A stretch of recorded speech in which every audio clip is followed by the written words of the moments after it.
رسول سیدنا مولانا محمد وعلیہ وسلم اجمعین. وقال النبی صلی اللہ علیہ وسلم حسن السوال نصف علم. صدق اللہ العظیم. آج ہم پڑھانے کا طریقہ تدریب المعلمین یا طریقۂ تعلیم کے ایک جز سوال اور جواب پر بات کر رہے ہیں کہ سوال اور جواب کی کیا اہمیت ہے.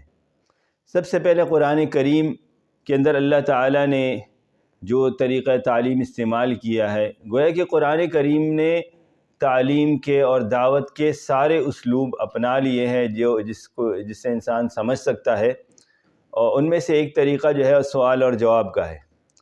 اللہ تعالیٰ خود سوال کرتے ہیں کیف تکفرون باللہ وکنتم امواتا فاحیاکم ثم یمیتکم ثم یحییکم ثم الیہ ترجعون. کیف تکفرون باللہ، تم اللہ کا انکار کیسے کر سکتے ہو؟ یہ ایک سوال کے انداز میں ہے. اسی طرح اللہ تعالیٰ سوال کرتے ہیں امن خلق السماوات والارض، کس نے زمین اور آسمان کو پیدا کیا؟ یہ سوال کیوں کیا جاتا ہے؟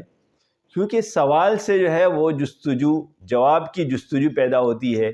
یہی طلب اور جستجو جو ہے یہ علم کا ذریعہ ہے. یعنی انسان کوئی چیز دیکھتا ہے نہیں تو اس کے دل میں سوال آتا ہے کہ یہ چیز کس نے پیدا ہوگی، یہ کیسے ہوگی، کس نے بنائی ہوگی.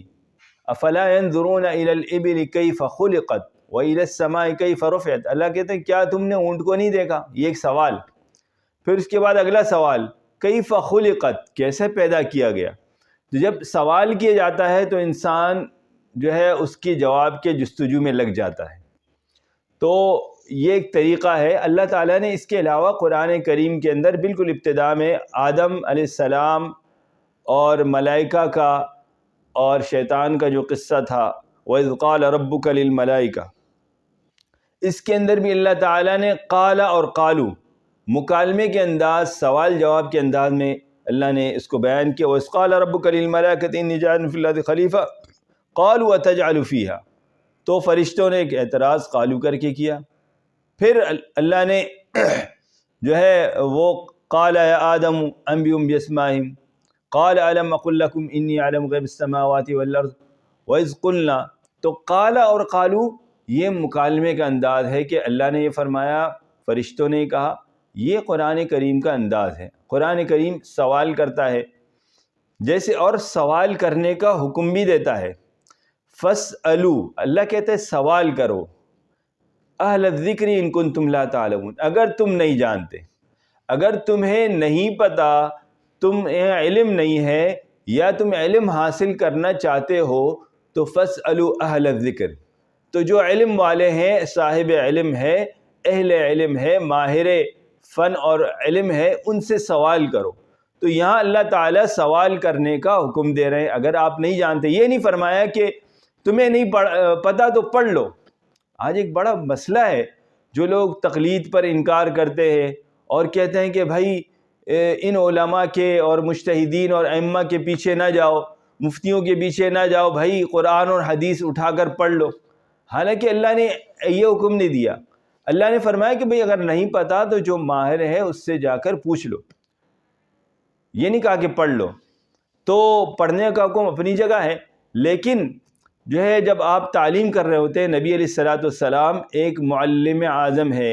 انما بعثت معلما، نبی علیہ السلام معلم بن کر آئے. لیکن نبی علیہ السلام بھی صحابہ سے سوال کرتے ہیں. حسن السوال نصف علم، حدیث شریف ہے کہ اچھا سوال کرنا آدھا علم ہے. کبھی نبی علیہ السلام سوال کرتے ہیں، نبی علیہ السلام صحابہ سے پوچھتے ہیں کہ وہ کون سا درخت ہے جس کی مثال مرد مسلم کی طرح ہے. نبی علیہ السلام سوال کرتے ہیں کہ مسلمان ایک کی مثال ایک درخت کی طرح، وہ درخت کون سا ہے؟ تو صحابہ جواب دیتے ہیں یہ نخلہ. یا نبی علیہ السلام پھر خود بتاتے ہیں کہ یہ نخلہ وہ کھجور کا درخت ہے. اور صحابہ سوال کرتے ہیں کہ بھائی ہم جنت میں کیسے داخل ہوں گے، یا جنت میں داخل ہونے کے اسباب کیا ہے. اور اس کی بے شمار مثالیں احادیث کے اندر موجود ہے، کیونکہ نبی علیہ السلام جو معلم تھے، وہ چلتے پھرتے معلم تھے. کوئی باقاعدہ مدرسہ نہیں تھا، بلکہ موقع اور مناسبت کے حوالے سے نبی علیہ السلام بات کرتے، ارشاد فرماتے. کبھی نبی علیہ السلام سوال کرتے، جیسے حضرت ابی بن کعب سے نبی علیہ السلام نے پوچھا ما ہی اعظم السورہ یا ما ہی اعظم الآیہ فی القرآن الکریم، کہ قرآن کریم کی سب سے بڑی صورت کیا ہے؟ تو نبی علیہ السلام خود معلم ہے اور آپ جانتے ہیں، لیکن یہ جو سوال ہے یہ ان کو سکھانے کے لیے، کبھی استاد سوال کرتا ہے تاکہ شاگرد اس کا جواب ڈھونڈیں۔ سوال کرنے کا ایک فائدہ یہ ہے کہ طالب علم جو ہے چوکنا ہو جاتا ہے اور وہ جواب کی طرف سوچنے لگتا ہے، یا آپ جو جواب دیتے ہیں وہ غور سے سنتا ہے۔ تو یہ گویا کہ ایک تنبیہ کا طریقہ بھی ہے۔ اللہ تعالیٰ بھی قرآن میں ہم سے سوال کر رہے ہیں، امن یبدأ الخلق ثم یعیدہ، بھائی کس نے پہلی بار پیدا کیا، کون دوبارہ پیدا کرے گا؟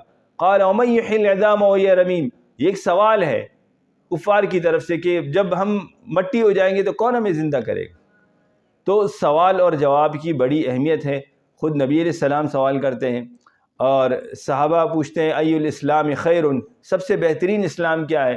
نبی علیہ السلام جواب دیتے ہیں کہ اطعام الطعام، کھانا کھلانا۔ تو یہ سارا دین جو ہم تک پہنچا ہے یہ بھی سوال اور جواب کے۔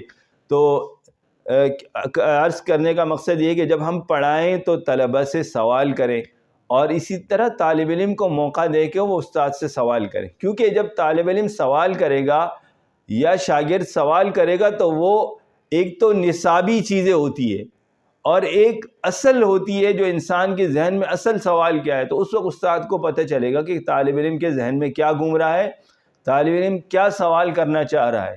تو سوال اور جواب کی بڑی اہمیت ہے، اس سے جو ہے وہ طالب علم کے اندر ملکہ پیدا ہوتا ہے۔